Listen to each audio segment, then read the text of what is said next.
Hello there, World of Tankers. Welcome to the channel. Hopefully all of you are doing well out there. I'm, of course, your host, Untitled Blitz, and in today's video, we're going to be talking about the Blitz Fair that will be shortly coming into World of Tanks Blitz within the next 2 months or so. Now, if you're unaware of what the Blitz Fair is, if you're new to the game, it's pretty much the best way to capitalize on getting really good vehicles for a really cheap price. So, for example, last year, I'm pretty sure the T54 Mod 1 and the Chieftain Mark 6 you could have got for like $5, which is extremely cheap when you think that they are Tier 8 premium vehicles. And, of course, there's always Tier 10 vehicles coming into the auctions as well, and I can almost guarantee that 99% of these vehicles you can see listed in my garage out of the Tier 10 Collector / Premium class will be in the Blitz Fair. Almost 100% the 121B, the AMX-30B, the M60, VK90, T22, all these tanks you will probably see either in a chance to get with a lucky spin or something like that, or in the auctions to get for tickets or gold, whatever Wargaming decides to do this year. So in today's video, I figured, you know what, I'm going to be telling you my top 3 picks for the best Tier 10 premium / collectors in World of Tanks Blitz. And I'm going to be talking about all of them because, of course, there's no point to just tell you about the top 3 because I personally feel that while the top 3 are very strong, there's a couple honorable mentions that were very close to taking the positions. And as well at the same time, while I don't list some of the other tanks, they're obviously not all terrible vehicles. Like, as many of you know, the 5A is currently my favorite Tier 10 vehicle in the game and probably will always be. The Kronvogan was very close to overtaking it, and so was actually the Super Conqueror, but I will never allow my 5A to be beaten out by any other vehicles because I always got to stay faithful to my 5A. So, while the 5A, of course, I will agree, is not necessarily the best Tier 10 vehicle in the game, it's very high skill-based, the thing about the 5A is that it's not a bad vehicle if I don't list it, of course, for the top 3, and that's one thing that I don't like to encourage players to think is just because I didn't list the vehicle, it's a bad tank. So I'm going to be telling you a full-down rundown on all of these tanks here, which ones are good, which ones are bad, and the minimum and maximum price I would suggest to spend on these tanks. Now, because this video is going to be a lot more time-consuming than my normal, maybe 20 minutes, 30 minutes, probably not that long, but just probably around 20 minutes. I'm not going to be doing any live gameplay for these tanks, so if you want to see live gameplay, please let me know in the comments down below if there's any specific tanks you would like to see. But in today's video, I'm just going to be talking about all these vehicles, letting you know which ones are good bang for your buck and which ones are bad. So, starting off with the 5A, this will not be making the top 3 list because, as I did say, the 5A, while it is a very strong tank, is very high skill-based as well, and it's not very flexible. It is flexible in the sense that it's got good gun depression, comes with 7 degrees of gun depression, but it really struggles in the damage per minute, and this is one thing I really wish Wargaming would buff, is the DPM. In World of Tanks PC, the WZ111 5A has the most DPM, or around the most DPM as most of the stronger Tier 10 heavies, and for some reason in Blitz, even though it's very similar to the WZ113 in mobility, it's got good turret armor, it's got decent hull armor, it just doesn't have the DPM to really support it when it is being pushed on. So personally, I feel that the 5A should be sitting at a base of 3,000 DPM. I think that would make it extremely strong. Now, of course, if it's overpowered, then you can mark my words and take it back. But it's always to see what you can balance it out. Maybe 2,800. I just feel for the current DPM, it's not necessarily the strongest, but that doesn't make it a bad tank. If you're able to put it in a hull down position using the 7 degrees of gun depression it has, it is possibly one of the hardest tanks to fish out in the game. It has, I would say, the second strongest turret in the game now. The Kronvogan, as we do know, has an extremely strong turret, way stronger than this one, but this is still pretty much impenetrable to any shells coming at it if you're using gun depression or just on flat ground in general, which is really important. That means that with the 50 km/h top speed, you're able to get really quickly into position, hold that spot well, and with the high alpha of 460 per shot, it really does slap the enemy quite well. So the 5A has got a lot of good things going for it. Now, I also think it is one of the sexiest tanks in World of Tanks Blitz. I absolutely love the camo, so let me know what you guys think about that in the comments down below. But for the minimum price I'd save a 5A, I'd say $50 I'd say is the most you should spend on the tank, and anything less than that, of course, is a pretty good deal in my personal opinion, because $50 for a Tier 10 in general isn't too bad. I'd say that's about the maximum I would say to spend on this vehicle is $50 if it does come out, which I'm pretty much expecting it to in the auction. Now, the FV27 Badger. A lot of you know, if you've been watching my streams, this is not one of my favorite vehicles. While I do perform decently in it, I'm sitting at around, what, a 65% win rate. When you compare that to like my vehicle like the 5A at 71%,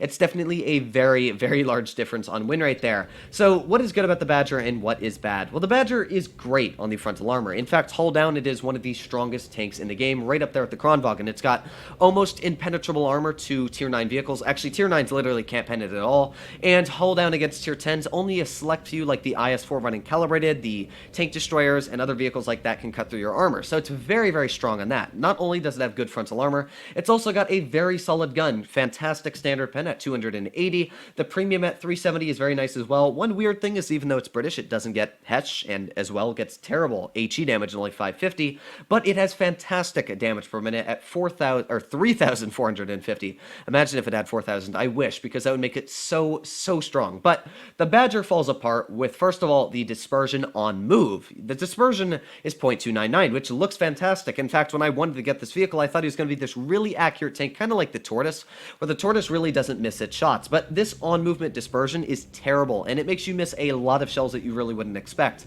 As well, the Badger has terrible mobility. Unlike the 5A, this tank's only going 30 forwards and 12 in reverse. It's got a decent power to weight. It honestly gets up to 30, not too bad.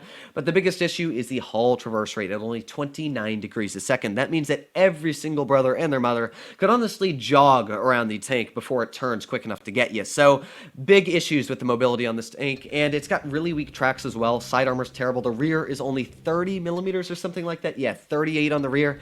Ooh, yeah, very easy to high explosive. The Badger, I really wished that it was this hull-down beast, and while it can be in certain maps, it really struggles, especially with the Sheridans now spamming missiles. I just can't say the Badger is even worth a price tag. Now, if it's 20 bucks and you really want it, I can't say it's terrible, but even for the video I posted a couple days ago, I still said the Badger for 20,000 gold wasn't worth it. I just can't ever say to bring myself that it's even worth $50. So let me know what you guys think about that in the comments down below, but for me personally, Badger is a no. So, moving on to the Super Conqueror. This is a very strong tier 10 heavy tank. In fact, this is a vehicle that I would suggest to keep your eyes out for. If it comes into the stores, I would say for $75 or less, it would be worth it if you really were waiting for this tank. Not only does it have extremely strong turret armor, very hard to penetrate on the turret, especially after it did get that buff that it really needed because, yeah, why are you able to penetrate through the mantlet of a tier 10 super heavy? But it's got really good frontal armor. It's got 10 degrees of gun depression, which makes it extremely flexible. Not only does it have gun depression, it's got decent mobility, going 35 forward, 16 in reverse, very nice on the reverse speed, and it's got a good average top speed of around 29 kilometers per hour. It's got a really powerful engine of 1100 horsepower, so it's got a lot of good things going for it there. Now, the issue arises in the gun. This is a 400 damage gun, a 120 millimeter, and when you compare a 120 millimeter, let's get up like the E6s, okay? The E6 has got 0.3, or it should have 0.326 dispersion. Let me get off refined guns so it gives you a more normal answer, but it's 0.326 dispersion, as you can see, and the aiming time at 3.4 seconds. Now, the Super Conch doesn't have terrible aiming time. It's only at around 3.7 seconds. The issue is the dispersion is 0.353, the exact same, I'm pretty sure, as my WZ-111 5A, which it is. So, yeah, that's a little weird. This tank does 460 damage, a much less reliable gun, and the Super Conch, which only does 400, has the exact same reliability. That's one thing I can say that really frustrates me, is you're trying to penetrate Hesh on the side of opponents, or you're trying to just snap shells, and it really struggles on that. So, Wargaming, please make the dispersion 0.326. I honestly couldn't care if you made the aiming time worse. Just dispersion should be nice, especially for a 400 damage gun.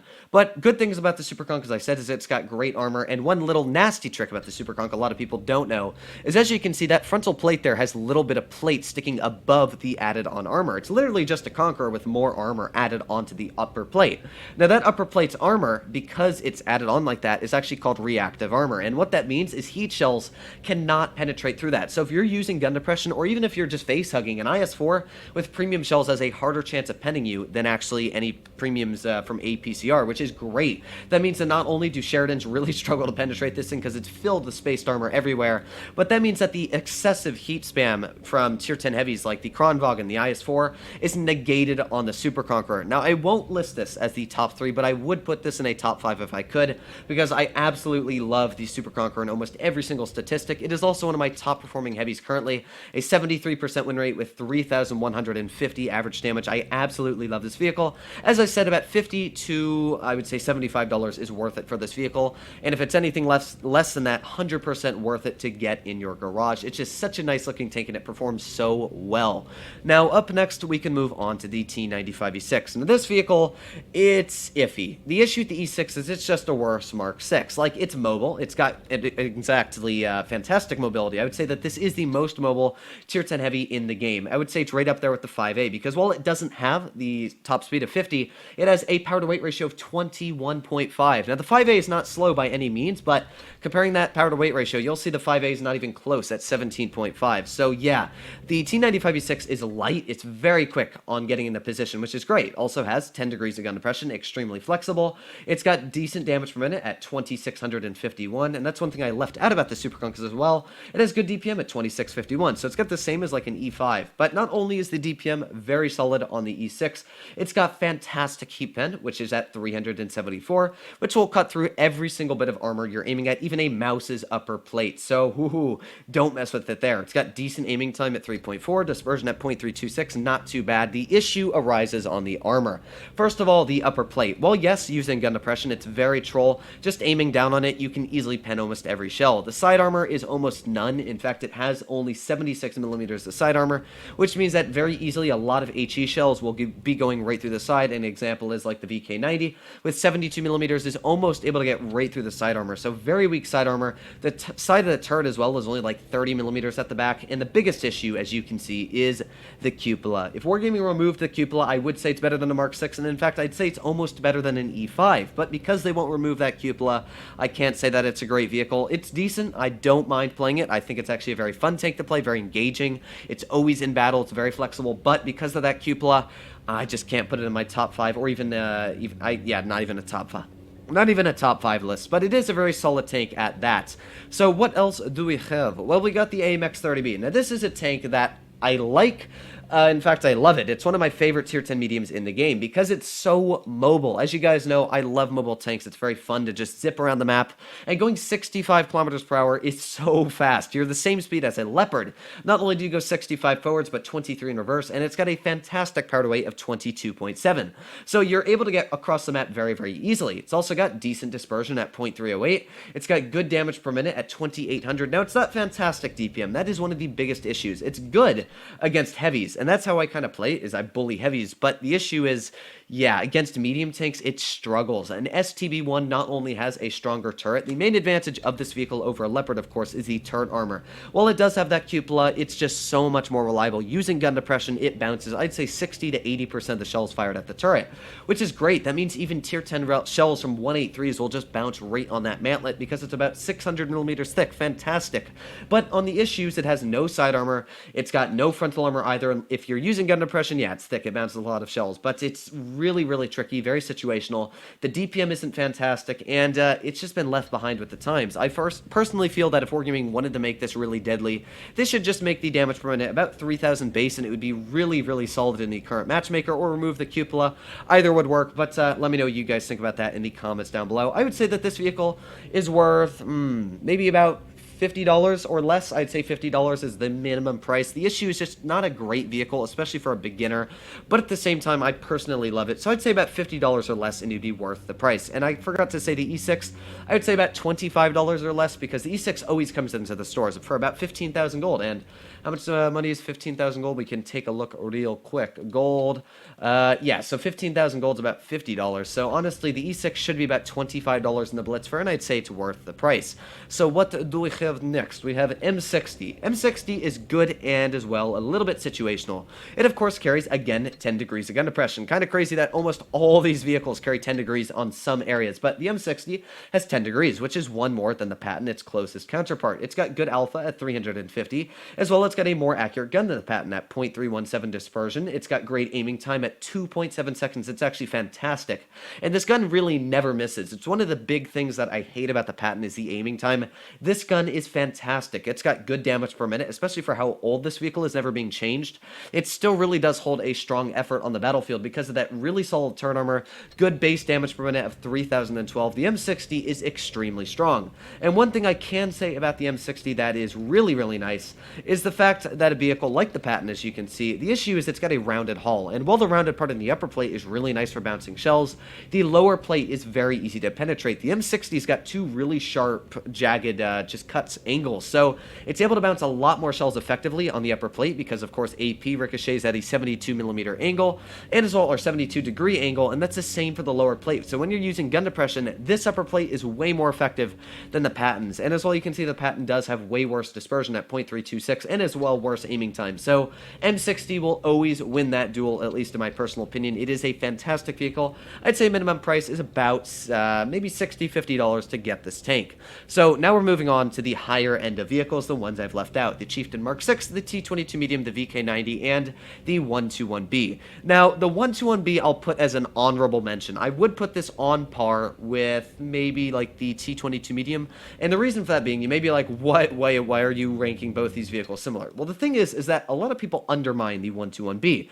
The thing is that it's got great aiming time, first of all. 2.5 seconds is through the roof when you think about it. It literally never disperses. Not only that, it's got great dispersion at 0.308. It's great on the dispersion, doesn't miss any of its shells. It used to be very inaccurate, but Wargaming has kind of secretly, and not a lot of people noticed, but it's just been getting buffed and buffed and buffed. It has 6 degrees of gun depression. I actually thought it had 5, and that's why I always ranked the 62A better than this tank, but because it has 6, I actually ranked that this is better than the 62A now, because not only does this tank have a more solid turret than the 62A, it's the hull armor that makes it so strong. This carries, as it says in the title, a 1-2-1 hull, which is kind of the same as a T-54's frontal armor. You can see the hull is 120 millimeters thick. Now, you might not think that's a lot, but when you take a look at a vehicle like the T-62A, if we take a real quick look, it's probably not sitting anywhere as close. Yes, 102 millimeters. Now, when you're at such a steep angle on the 121B's hull armor, if you're to angle it like this, it's about 236 millimeters effective, which means that you get a lot of ricochets. Tier 9 mediums really struggle to pen. A lot of APCR shells, which of course is the main round from Tier 10 mediums, ricochet because of the shell normalization angles. So the 121B does a great job of bouncing shells. The turret is really, really nice. And because of that, I find the 121B an extremely strong tank. And the biggest advantage of this tank over a vehicle like the T22 Medium and the T62A is the alpha per shot. It's at 350. And you may say, well, it probably has worse DPM, but the thing is, it doesn't. It's at 3,500 about if you're running gun rammer, which is crazy. It's at 3,464, which is actually more than the WZ121B, which is performing better than this tank statistically, which I find weird.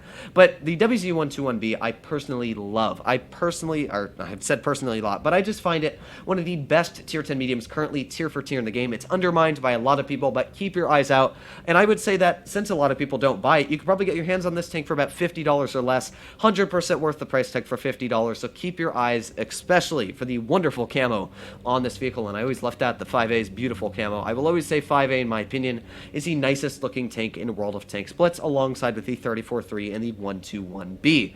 So moving on to the top 3, of course, we're going to start off with the VK90. Now this is a tank that I started off thinking was very, very balanced, but after a while, I've started to realize that it kind of is overpowered in the ways that it plays, because it literally has no weak spots. You might think the cupola is easy to pen. Well, it is if you got 370 millimeters of premium pen. You might think the cheeks are easy. You got 350 millimeters of premium pen. If you're aiming directly on those cheeks, they're tiny. Again, the upper plate is literally impenetrable. It's actually thicker than a mouse's upper plate. That little gun port there is not a weakness like it is on some of the German tier 10s. Not only that, the lower plate is about 230 millimeters thick. You angle it correctly and you get a lot of troll bounces on the lower plate. The side armor, unlike the VK72, has no bulbous parts sticking out. It's just a flat, clean slate, which means that, oh yeah, that 140 millimeters on the side is fantastic. Angle it like this, you have 10 degrees of gun depression over the sides of the tank. You are practically impenetrable, and you can hold an entire line just by yourself. And when you look at the standard pen being 289 millimeters, oh boy, you really don't want to mess with the VK90.01P. It's got fantastic standard pen. The premium pen isn't bad at 336.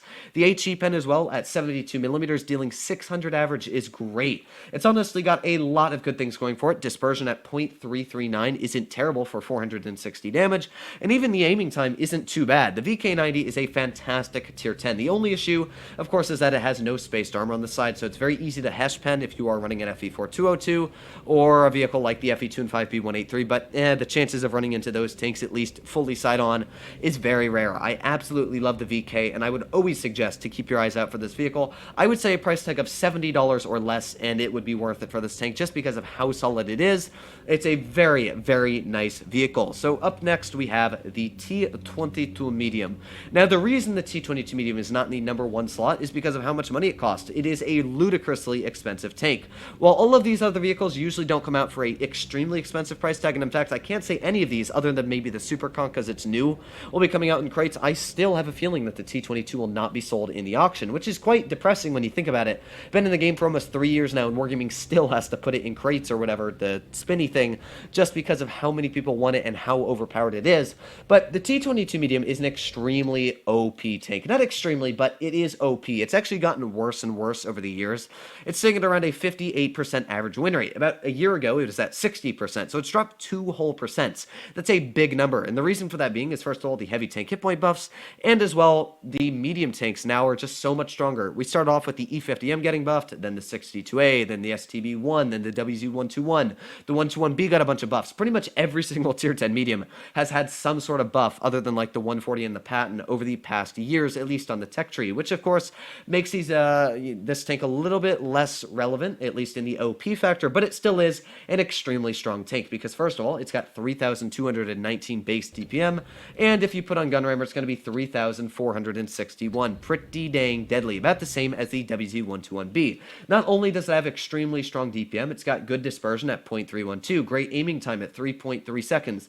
The biggest issue I will say with this vehicle is that it's got 900 shell velocity, which is awful. The normal shell velocity on a tier 10 medium, let's put an example like the T62A, is sitting at 16 or 1500, somewhere around that, which is way better, almost twice as good as the T22 mediums. So you will struggle hitting occasionally your shots, especially with APCR. It's a very troll round on bouncing, but it still is fantastic on just ripping apart the enemy. And the great thing about the T22 medium, the most OP part, is the armor. Not only that, but it's quick too. It goes 55 forwards, 20 in reverse. It's got great turn armor in general. It's very mobile on the traverse speed, but it's the armor that makes the tank so broken. And a fun little fact I learned the other day is that the cupola on the T22 medium does not count as a hitbox. So try and shoot that, you won't even pen it. So the T22 medium has about the strongest tier 10 turret, I would say, in the game almost. Like, it's just as strong as almost a 5A. You need premium rounds from tier 10 tank destroyers to pen through the turret. Not only that, the upper plate on this tank is about 220 millimeters effective, and if you can tell just a little bit, you can see that little triangular part on the bottom of the tank. So for people that don't know the armor, if you trace that triangle and you just kind of run it across the vehicle, you can see that it comes right across the fuel tanks at the side, all the way up to the top of the tank on the corner. And that's because the hull armor of this tank, as you can see at the bottom there, is literally just a curve. So the tracks are all spaced armor. It has no front track wheel as a weak spot, which of course is OP as it is, and the armor ricochets, I'd say, about 40 to 30% of the shells that you just get hit with on the side all the time. It's one of the weirdest armor profiles in the game, and that's what makes it such an overpowered tank. This thing can reverse side scrape like no other tier 10 in the game. But finally, actually, let me say the price tag I think it's worth as well. I would say about $80 and less it is worth.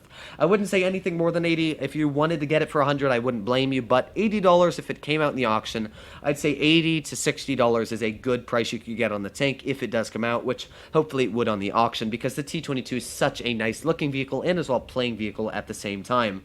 But finally, we are moving on to the best, in my opinion, the Chieftain Mark 6. Now, a lot of people might say, what are you smoking? How is this not ahead of the how is the T22 Medium not ahead of this? How is the VK90 not ahead? Well, the reason I personally find the Chieftain Mark 6 the best tier 10 collector to get your hands on is, first of all, it has, in my opinion, and will always be my opinion, the best tier 10 gun in World of Tanks Blitz. I say this on every Mark 6 video I make, and the reason for that being is, first of all, it's got great aiming time. 2.8 seconds is through the roof for a tier 10 heavy. The dispersion at 0.308 is more like tier 10 medium dispersion, so it doesn't miss its shots.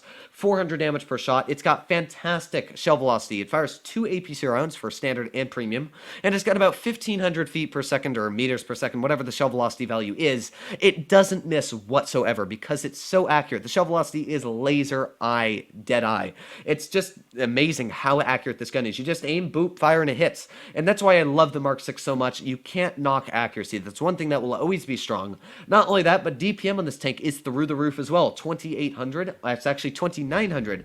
And that's, by the way, with me running calibrated. If you're running gun rammer, it's almost 3,200. Extremely deadly on the DPM. It is a medium bully. It's a heavy tank bully in a gun depression position because, once again, 10 degrees of gun depression sitting on this tank, which makes it extremely flexible on all ridge lines. Not only does it have such good gun depression, but the turret armor is strong. It's 350 millimeters on the front. Now, of course, that's all relative to what you're aiming at, but other than the cupola, which is a very small one at that, this thing bounces almost every shell in the turret, and it is a fantastic tier 10 heavy, I can say. The side armor is weak, lower plate's weak, but the upper plate, does that bounce a lot of shells, and the gun, of course, carries carries Hesh, that 121 millimeters of Hesh pen. I absolutely love this tank, and I would definitely suggest to get this tank out of any of the other vehicles listed, unless, of course, you have your own personal preferences. But if you don't own the Mark 6, I would definitely suggest to keep your eyes out open for it, because it's such a solid tier 10 vehicle. It's got everything going for it. Mobility as well, I forgot to put that in. Goes 42 kilometers per hour forward, has a good power to weight of 16, it goes 15 in reverse. Absolutely adore the tank, and for the price, I would say, honestly, $50 and would be the maximum, because while it is the #1 tank listed, the thing about the Mark 6 is that it's always been cheap. It's always a cheap vehicle. You can probably get it for about $25 to $30 in the auction if it does come out, which I'm very, very highly thinking it will. So this is my whole list and rundown of tier 10 vehicles that are good and as well bad for the World of Tanks Blitz Fair coming into the game. So the only tank I will suggest not to get is the Badger. Every other tank I can say, it's iffy, like the E6, the AMX 30B, they're iffy, but I'm not going to say they're bad. The Badger is the only tank I will say to stay away from, even if you really, really want it. So let me know what you guys think in the comments down below if you enjoyed today's video and you want to see more long videos like this. But other than that, hopefully all of you are doing well out there. If you enjoyed today's video and you want to see more like it, please make sure to smash that subscribe button down below, especially because I need a cup of water after this. But other than that, hopefully all of you are doing well out there. Stay happy, stay healthy, and I'll be seeing you in the next one.